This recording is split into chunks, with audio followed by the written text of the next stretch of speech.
नमस्कार. मी भाऊ तोरसेकर. तुम्ही बघत आहात प्रतिपक्ष. मित्रांनो,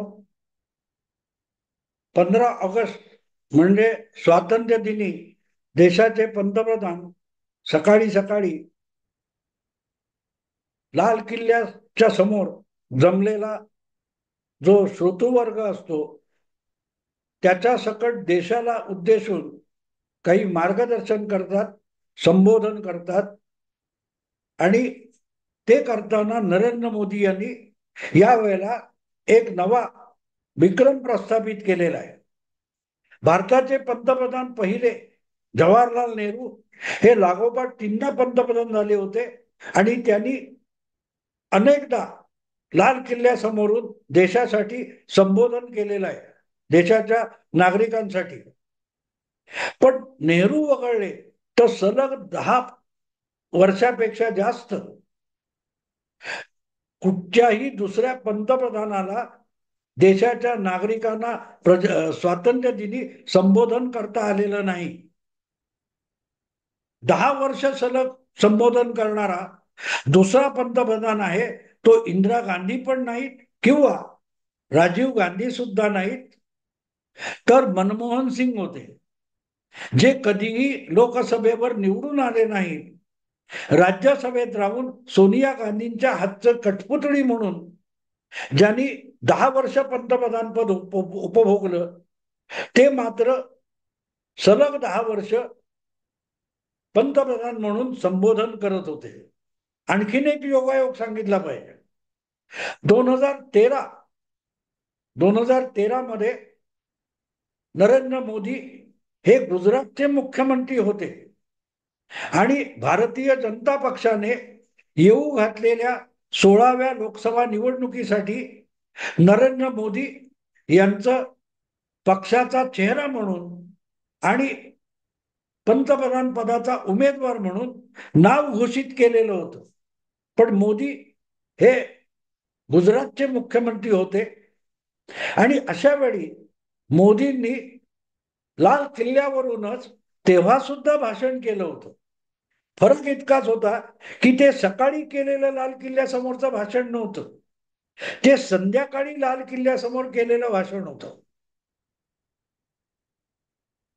कारण देशाचे पंतप्रधान मनमोहन सिंग होते आणि सकाळी लाल किल्ल्याच्या त्या ठिकाणावरून, प्राचीवरून मनमोहन सिंग यांनीच देशाला उद्देशून भाषण केलं होतं आणि ते त्यांचं शेवटचं पंतप्रधान म्हणून भाषण होतं, 10व्या वर्षी केलेलं भाषण होतं.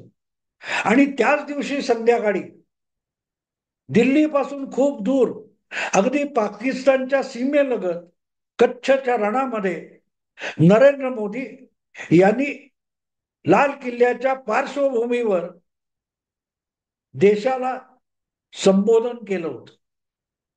अर्थात ते गुजरातचे मुख्यमंत्री होते आणि गुजरातमध्येच त्यांचं भाषण झालेलं होतं. पण जो मंच बनवलेला होता मोदींच्या कच्छ मधल्या त्या स्वातंत्र्य दिनाच्या भाषणासाठी, जो मंच बनवलेला होता त्याच्या मागे संपूर्ण लाल किल्ल्यासारखं एक नेपथ्य उभं केलेलं होतं आणि मोदी लाल किल्ल्यावरून बोलतायत असा एक आभास निर्माण केलेला होता.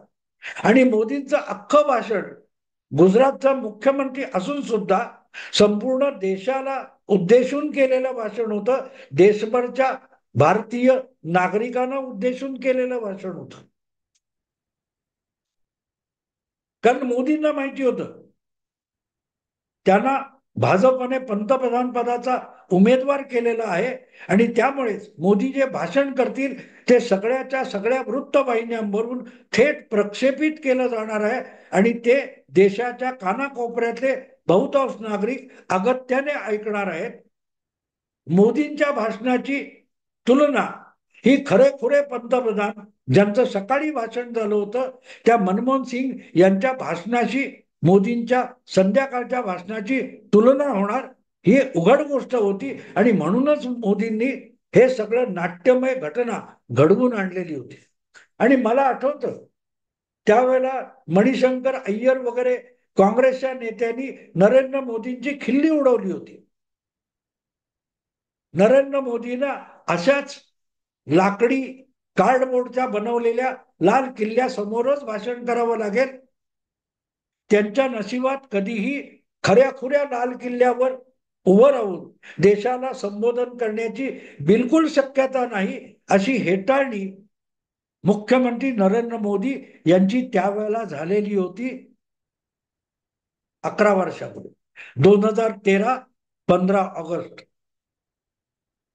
आज मी बोलतोय तेव्हा 15 ऑगस्टची संध्याकाळ आहे आणि योगायोग बघा, त्याच नरेंद्र मोदींनी ज्यांच्या नशिबी लाल किल्ल्याच्या प्राचीवर प्रांगणात उभं राहण्याची सुद्धा नाही अशी हेटाळणी झाली होती, त्यांनी 11व्यांदा पंतप्रधान म्हणून देशाला उद्देशून संबोधन केलं आणि समोर राहुल गांधींना समोरच्या गर्दीत एक श्रोता म्हणून बसावं लागलं होतं. अनेक काँग्रेसचे नेते तिथे बसले होते. पण या वेळेला आणि गेल्या 10 वर्ष खऱ्या खुरा लाल किल्ल्यावरून नरेंद्र मोदी पंतप्रधान म्हणून बोलत होते. त्या कच्छच्या रणातून काल्पनिक किंवा नेपथ्य म्हणून सेट लावलेल्या लाल किल्ल्यासमोर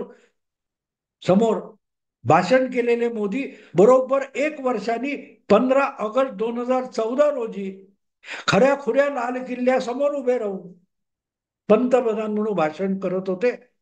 आणि ते तेवढ्यावर थांबलं नाही, त्यांनी सलग 11 वर्ष हा एक विक्रम प्रस्थापित केला.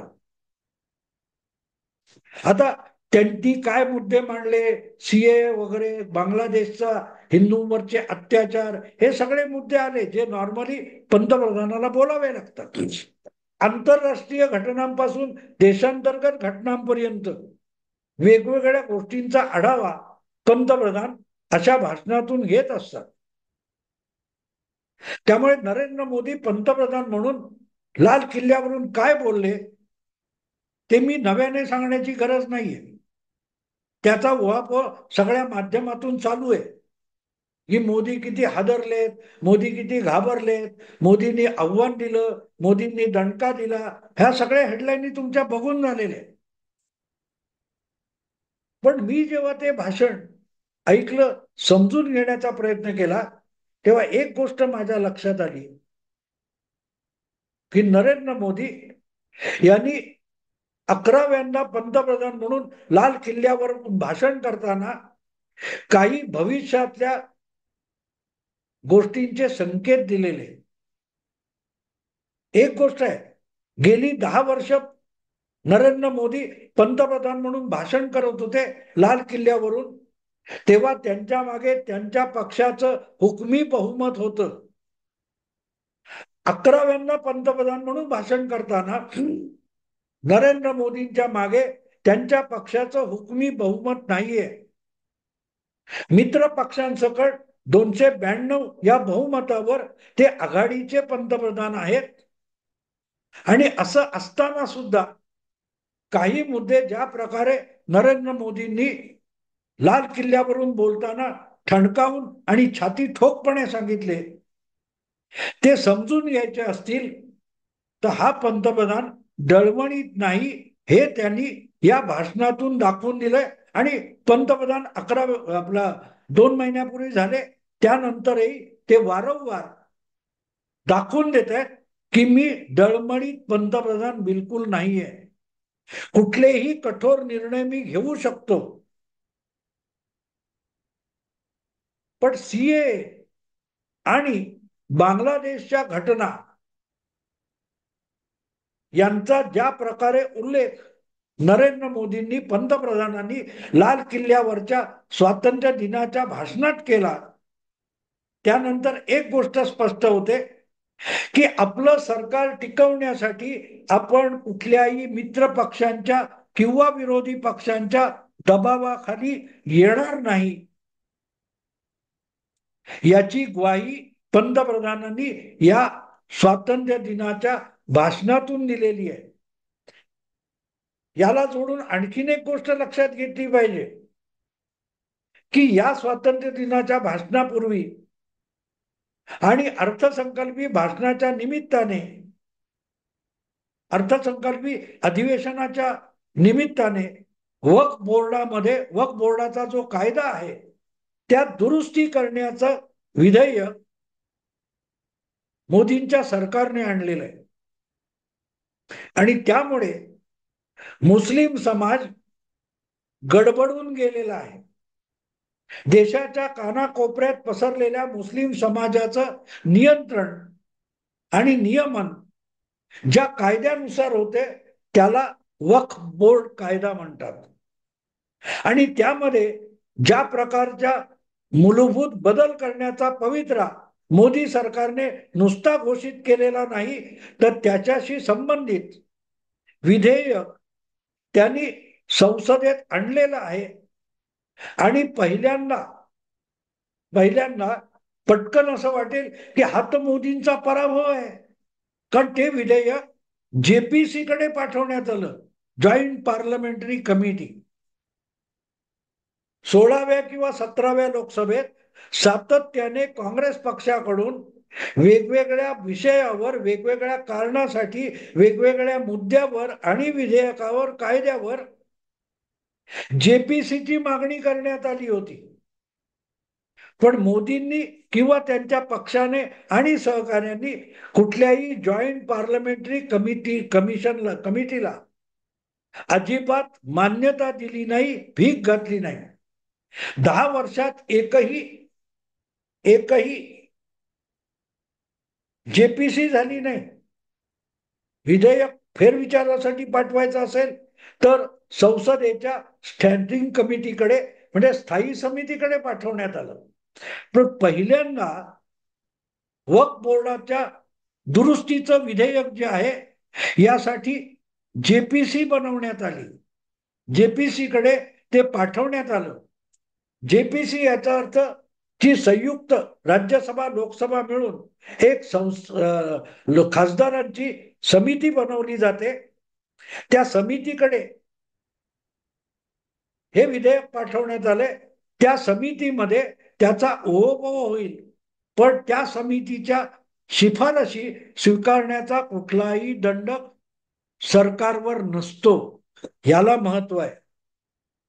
स्थायी समिती आणि जेपीसी यामध्ये हा मोठा फरक आहे. आणि त्यामुळे दिसायला विरोधी पक्षाला गाजर दाखवले की जेपीसी कडे पाठवले. पण त्यामध्ये जेपीसी मध्ये या वक्फ बोर्डाच्या विविध ज्या दुरुस्त्या आहेत त्याच्यावर जो उहापोह होईल त्यात प्रत्येक पक्षाला आपली भूमिका ठामपणे मांडावी लागेल. आणि त्यामध्ये तुम्ही मुस्लिम धार्जिणे आहात की मुस्लिम धार्जिणे नाहीत याची ग्वाही जेपीसीच्या उहापोहामध्ये चर्चासत्रामध्ये द्यावी लागणार आहे.